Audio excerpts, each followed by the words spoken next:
Hello, এই ভিডিওতে আমি একটা ভিডিও বুস্ট করে দেখাবো, একটা রিলস বুস্ট করে দেখাবো। এটা হচ্ছে আমার এক স্টুডেন্টের ক্লায়েন্টের পেজ। সো কিছু রিজনের কারণে আমি এটা করে দিচ্ছি। তো প্রথমে পেজের অ্যাডমিন অ্যাক্সেস দিয়ে নিয়েছি, এবার ভিডিওটা নিব। এই ভিডিওটা, হ্যাঁ, এটা যেহেতু ইজি একটা প্রসেস, তাই আমি বিজনেস ম্যানেজার থেকে করছি না, সরাসরি ফেসবুক পেজ থেকে করছি। আমি বুস্ট পোস্ট অপশনে ক্লিক করব। তো এটার অবজেক্টিভ, ক্লায়েন্ট ভিডিওতে ভিউজ চেয়েছে $6 অ্যাড ক্যাম্পেইন 3 দিন করতে হবে। তো আমি যেটা করব, অটোমেটিক অপশনটা গোলটা চেঞ্জ করে ভিডিও ভিউজ ক্যাম্পেইনটা নিব, যেহেতু ক্লায়েন্ট ভিডিও ভিউজ চেয়েছে। এরপর কোনো বাটন হবে না, এখানে কোনো বাটন তো দেওয়ার দরকার নেই।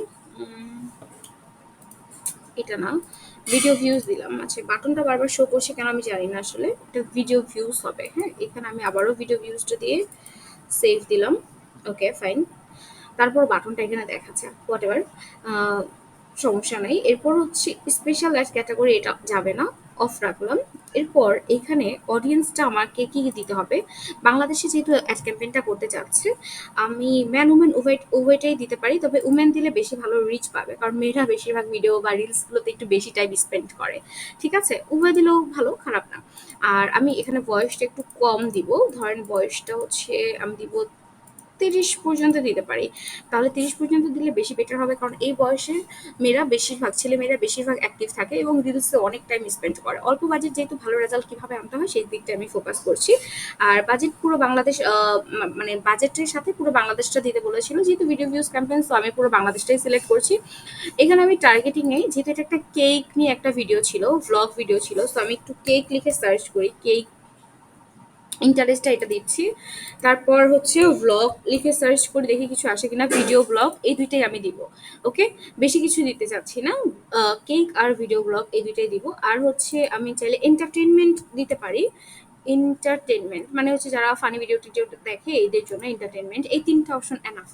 টার্গেটিং করতে গেলে না অনেক বেশি টার্গেটিং লাগে না, 2 থেকে 3টা টার্গেটিং হচ্ছে প্রপারলি আপনি যদি করতে পারেন ভালো রেজাল্ট আসে।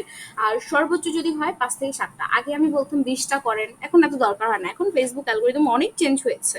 ঠিক আছে, তারপর সেভ অডিয়েন্সে যান। তো এটা হচ্ছে আমার অডিয়েন্সটা আমি দিলাম।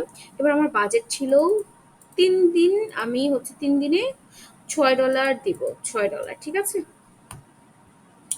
ওকে, এইখানে যেটা বিষয়টা দাঁড়ালো সেটা হচ্ছে এই যে এইখানে বাজেট হচ্ছে আমার $6, এস্টিমেট ভ্যাট হচ্ছে 90 সেন্ট, আর টোটাল অ্যামাউন্ট হচ্ছে এইটা। আমি একটা চালাচ্ছি 3 দিনের জন্য, তো আমাকে এখানে বলতেছে 4 দিনের জন্য যে অ্যাডটা চলে সেটা নর্মালি ভালো রেজাল্ট আনে, আমি 4 দিন দিয়ে দিচ্ছি। ওকে, আর এখানে টোটাল ভিউ কত আসতে পারে পার ডে সেটা দেখাচ্ছে, হ্যাঁ, কত মানুষের কাছে রিচ হতে পারে এটা দেখাচ্ছে। ওকে, ফাইন, আর কোনো সমস্যা নেই। প্লেসমেন্টটা, এটা রিকমেন্ড যেটা আছে সেটাই থাকবে। আর এটা হচ্ছে আমার কার্ড অ্যাড করা ছিল, এই জন্য দেখাচ্ছে। এবার এই যে অ্যাডটা এরকম ভাবে দেখাচ্ছে, দেখেন এইখানে আমি না কোনো বাটন দিতেই চাইনি, এখানে নো বাটন কোনো অপশন নাই। এটা সরাসরি ফেসবুক থেকে বুস্টের এখান থেকে আমাকে বাটনটা সিলেক্ট করেছে। আমার অবজেক্টিভ কিন্তু ভিউজ, ঠিক আছে, কিন্তু বাটনটা অটোমেটিক্যালি এখান থেকে অ্যাড হয়ে গিয়েছে। এটা থাকুক, কোনো প্রবলেম হবে না। আমি এবার পাবলিশে ক্লিক করে দিব বিসমিল্লাহ বলে। তো এবার আমার এটা বুস্টটা পাবলিশ হয়ে যাচ্ছে। পাবলিশ হয়ে গেলে এটা ইন রিভিউতে থাকবে। সর্বনিম্ন 1 ঘন্টা, 1 ঘন্টার আগে অনেক সময় অ্যাক্টিভ হয়ে যায়, সর্বোচ্চ 24 ঘন্টা পর্যন্ত ইন রিভিউতে থাকতে পারে। এরপর মানুষের কাছে একটা পৌঁছানো শুরু হবে এবং রেজাল্ট আসা শুরু করবে। সো এটা হচ্ছে একটা ছোট্ট বুস্টের ভিডিও। Thank you so much.